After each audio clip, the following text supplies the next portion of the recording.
Tapi karena di lapangan ya banyak temuan-temuan investigasi itu hanya dilakukan untuk jalur damai gitu, tidak sampai ke tahap pengadilan seperti itu ya, sehingga ya sudah kompensasi yang diberikan juga tidak sebanding dengan apa yang ada di peraturan.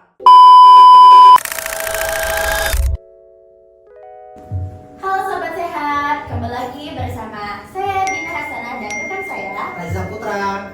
Nah, kembali lagi dan selamat datang di podcast K3, di mana kita ngobrol-ngobrol santai sambil berbincang-bincang dan tetap berwawasan luas nih. Kali ini kita bahas apa nih, Zi? Oke, jadi kita hari ini akan membahas mengenai ruang lingkup dari K3. Cuman kita hari ini ada topik khusus, yaitu kecelakaan kerja ya? Iya. Oke. Benar banget. Jadi kita hari ini akan membahas tentang kecelakaan kerja bersama narasumber kami, yaitu salah satu dosen dari Departemen K3 di Fakultas Kesehatan Masyarakat di Universitas Pulau Warman. Oke, tanpa basa-basi kita langsung panggil aja. Ini dia Ibu Dr. Ida Indira.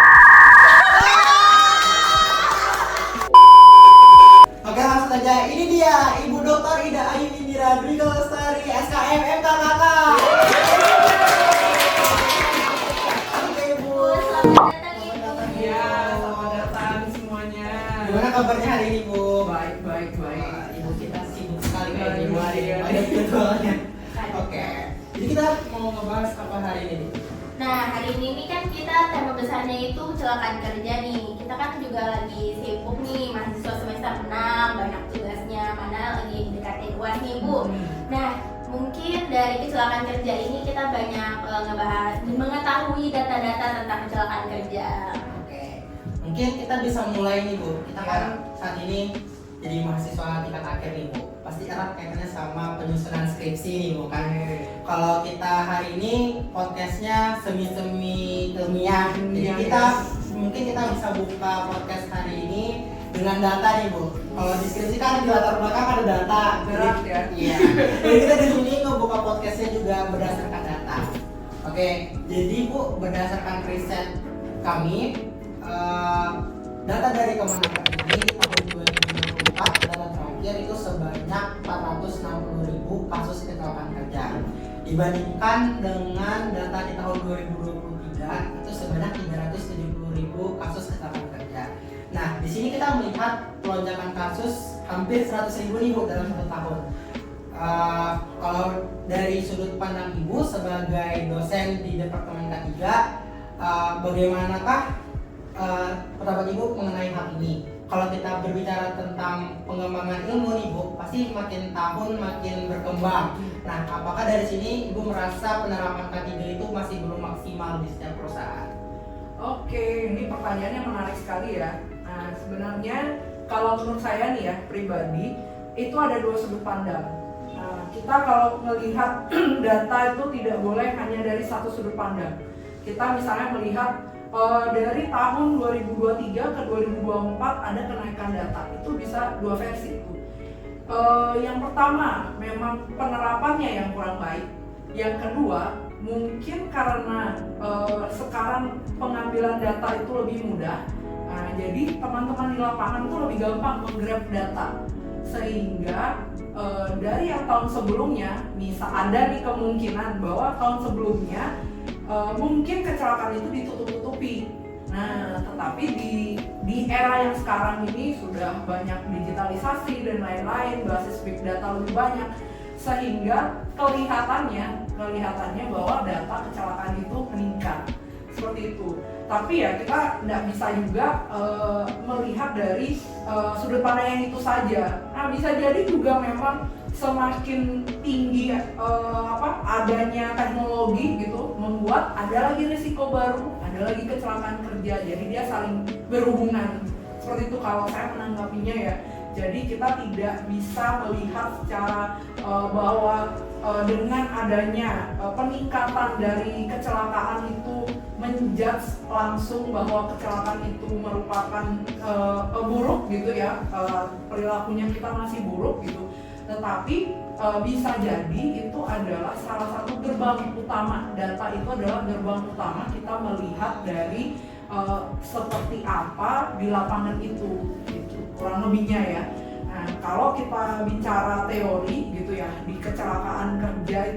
kalau dulu kita percaya bahwa di konsep teori keselamatan yang pertama gitu, bahwa kecelakaan itu adalah murni kesalahan manusia seperti itu ya. Nah, kemudian semua dilimpahkan kepada human error.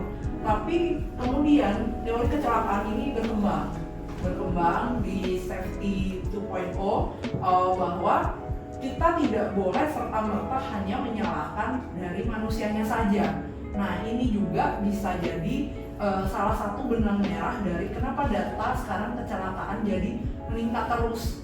Bisa jadi sekarang kan ada banyak faktor ya, nggak cuma faktor human error, tetapi dari faktor manajemen juga nih perlu kita lihat bagaimana dia membuat sistem, bagaimana sistem tersebut diberlakukan di dalam perusahaan, implementasinya, hingga nanti proses ada nggak evaluasi dan monitoring, sehingga tidak ada celah lagi atau sedikit celah perusahaan itu tidak melaporkan adanya kecelakaan. Kemudian faktor berikutnya, ada kewajiban-kewajiban yang mesti dilaporkan oleh perusahaan kepada kementerian. Nah, jadi bisa jadi dari situ membuat kelihatannya data kecelakaan itu meningkat. Tetapi di sisi lain kita tidak bisa mengabaikan juga bahwa memang di Indonesia ini perilaku keselamat dari pekerja itu memang belum sampai di kategori cukup baik. Nah, ini sebabnya budaya K3, membentuk budaya K3 itu penting untuk kita. Itu dari saya. Kalau dari teman-teman gimana nih? Jadi data yang kita lihat itu tidak serta-merta dipandang dari satu sudut pandang saja. Mungkin pertanyaan dari saya, kalau misalnya kita membahas mengenai kecelakaan kerja ini kan pasti erat kaitannya dengan jaminan kecelakaan kerja. Berarti suatu perusahaan itu mengantisipasi keparahan yang berlanjut itu kan dari sebuah jaminan ini kan ya. Tapi kalau misalnya sebagai orang awam yang berpikir bahwa jaminan kecelakaan kerja ini sebenarnya perusahaan itu kah Bu yang memberikan jaminan itu, atau misalnya suatu saat ada kejadian kecelakaan ini kan perusahaan itu kah yang harus membayar kepada si pekerja itu sih? Ya, oke. Terkait dengan jaminan kecelakaan, nah ini juga ya di Indonesia ini masih sangat abu-abu ya. Sebenarnya kalau sekarang itu dia sudah diatur, perusahaan itu wajib untuk membayarkan jaminan kepada pekerja ketika pekerja itu mengalami kecelakaan. Tetapi jaminan yang diberikan itu dikelola oleh BPJS Ketenagakerjaan. Jadi ini saling berkaitan nih, ketika ada satu kecelakaan gitu, itu wajib hukumnya untuk diinvestigasi. Nah, itu juga ada di dalam peraturan. Jadi investigasi kecelakaan itu ibarat kata dia gerbang utama kita untuk menentukan, selain menentukan bagaimana kecelakaan itu bisa terjadi, nah itu juga bisa nantinya sebagai bukti untuk kita mengklaim dari jaminan kecelakaan tersebut, seperti itu. Nah, di sini ada lembaga yang dibentuk oleh pemerintah. Kalau dulu mungkin dari perusahaan itu sendiri ya yang memberikan jaminan gitu dari hasil investigasi. Tapi karena di lapangan ya banyak temuan-temuan investigasi itu hanya dilakukan untuk jalur damai gitu, tidak sampai ke tahap pengadilan seperti itu ya. Sehingga ya sudah kompensasi yang diberikan juga tidak sebanding dengan apa yang ada di peraturan. Sehingga setelahnya itu di tahun 2014 dibuatlah BPJS Ketenagakerjaan sebagai lembaga yang membantu memberikan klaim asuransi terhadap kecelakaan kerja, sehingga perusahaan setiap bulan wajib melakukan iuran ke BPJS Ketenagakerjaan gitu. Mungkin dari Gina.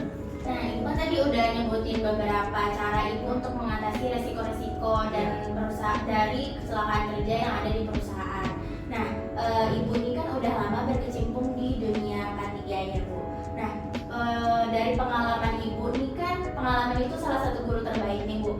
Nah, tantangan apa sih yang paling ngebuat Ibu ngerasa gimana gitu dari pengalaman ibu dan gimana sih cara ibu tuh mengatasi dari tantangan tersebut. Oke, terkait tantangan ya pada saat di dunia K3, mungkin ini juga bisa jadi pembelajaran nih buat teman-teman nanti ketika masuk ke dunia K3 seperti itu. Jadi biasanya gitu ya, kalau kita itu setelah lulus gitu ya, namanya ambisi ya, kita selalu punya ambisi untuk bekerja di tempat kerja terbaik lah, di entah itu multinational company atau national company plat merah seperti itu. Nah, tantangannya itu bukan hanya saja di ilmu yang kita miliki, justru tantangannya adalah bagaimana kita mengurangi ego kita yang idealis.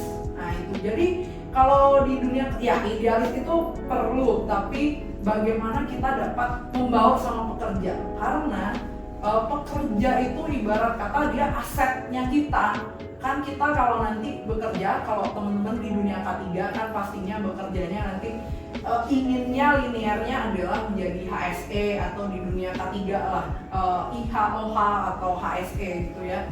Nah aset kita yang menjadi topangan kita untuk KPI-nya kita tinggi, performance-nya kita bagus adalah pekerja. Nah tantangan pertama sekali dulu saya adalah bagaimana saya bisa dekat dengan pekerja itu. Jadi kita kembali lagi, mungkin ya kalau di kuliah tuh kita nggak merasa kalau waktu belajar teori ini apa sih gitu kan, nggak ada deh relate-nya. Tapi kalau misalnya kita mempelajari teori itu dengan benar seperti konsep safety 1 dan safety 2, nah itu bisa diimplementasikan di dunia kerja, di real life lah. Kalau dulu kita tuh pasti menyalahkan manusia gitu, pokoknya kita tuh senang banget menyalahkan orang gitu ya. Tetapi konsep ini bergeser. Nah saya tanya deh ke teman-teman itu lebih suka mana? Lebih suka dimarahin atau lebih suka dipuji, diberikan pujian, ibaratnya diberikan apresiasi. Nah itu salah satu kunci. Jadi kalau kita berinteraksi atau meng-engage pekerja, ibaratnya kalau influencer gitu kan, engagementnya itu kan Gen Z, Gen milenial. Nah kalau kita engagementnya kan pekerja nih, saya bisa bilang ya kalau ada survei hampir 100% lah pekerja tidak ada yang suka yang namanya dimarahi atau dicap salah gitu. Tapi kalau dia diapresiasi, nah dia lebih suka. Nah pendekatan itu yang saya coba bawa pada saat saya bekerja dulu. Jadi bagaimana kita memberikan apresiasi kepada pekerja, nah untuk membentuk perilakunya supaya dia bisa berperilaku dengan selamat dan aman. Jadi kalau itu perilakunya sudah, nanti otomatis ya memang ini perlu waktu yang panjang ya, nanti otomatis budayanya akan tercipta. Jadi itu bisa jadi kunci. Jadi menurut saya keywordnya itu adalah kita tidak boleh menjudge orang gitu ya, tetapi kita coba lihat apa yang potensi apa yang bisa dikembangkan dari orang itu. Jadi kita tidak hanya melihat sisi buruknya saja gitu, tapi harusnya kita lihat sisi baik yang bisa kita develop seperti itu. Sangat informatif dan sangat inspiratifnya. Terima kasih. Ya, banyak insight yang kita dapat dari apa yang Ibu sampaikan. Nah, Ibu mungkin karena keterbatasan waktu sebelumnya mohon maaf, apa yang Ibu sampaikan ini sudah sangat luar biasa dan mungkin untuk rekan-rekan yang mendengar itu tuh sangat menjadi banyak pembelajaran. Nah, jadi itu kita juga harus selain memahami diri sendiri, memahami orang lain di sekitar kita agar kita bisa menciptakan lingkungan kerja yang aman, nyaman. Nah, mungkin sobat sehat yang mendengarkan di rumah mungkin bisa dapat pengalaman banyak dari apa yang telah narasumber kita telah sampaikan. Sampai jumpa di podcast dan bahasan-bahasan dengan tema yang lebih menarik lainnya. Sampai jumpa. Kita tutup dengan tetap sehat, tetap selamat, tetap produktif. Salam ketiga.